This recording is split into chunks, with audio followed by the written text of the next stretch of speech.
Sun network குழுமத்தின் தலைவர் கலாநிதி மாறன், அவரது மனைவி காவ்யா மாறன் ஆகியோர் மீது அவரது சகோதரர் தயாநிதி மாறன் அளித்துள்ள வக்கீல் நோட்டீஸ் பேசு பொருளாகியுள்ள நிலையில், அந்த வக்கீல் நோட்டீஸில் குறிப்பிடப்பட்டுள்ள சம்பவங்கள் தான் என்ன விளக்குகிறது இந்த செய்தி தொகுப்பு.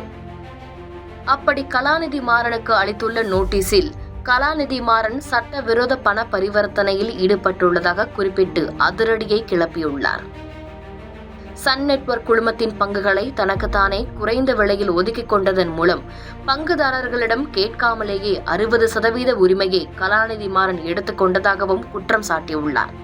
இந்த மாற்றத்தால் கலாநிதி மாறனை தவிர்த்து சன் குழுமத்தின் மற்ற குடும்ப உறுப்பினர்களின் பங்குகள் 50% இருந்து 20% குறைந்துள்ளதாகவும், இதன் மூலம் 2023 ஆண்டு வரை கலாநிதி மாறன் 5,926 கோடி ரூபாய் லாபம் பெற்றதாகவும், 2024 ஆண்டு மட்டும் 455 கோடி ரூபாய் லாபம் பெற்றிருப்பதாகவும் நோட்டீஸில் குறிப்பிடப்பட்டுள்ளது.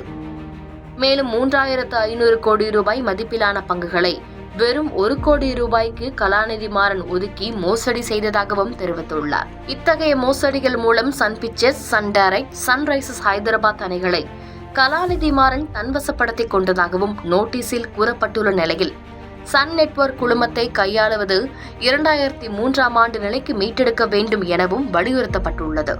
கடந்த 10ஆம் தேதி தயாநிதி மாறன் அனுப்பியுள்ள இந்த நோட்டீஸில், கலாநிதி மாறன், அவரது மனைவி காவ்யா மாறன் உள்பட 8 பேர் மீது நடவடிக்கை எடுக்க உள்ளதாகவும் கூறப்பட்டுள்ளது.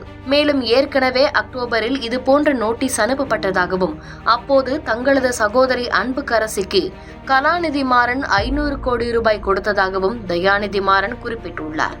தொடர்ந்து இந்த சம்பவம் தொடர்பாக மத்திய அரசின் விசாரணை அமைப்பை அணுக உள்ளதாகவும் தயாநிதி மாறன் தரப்பில் தெரிவிக்கப்பட்டுள்ளது.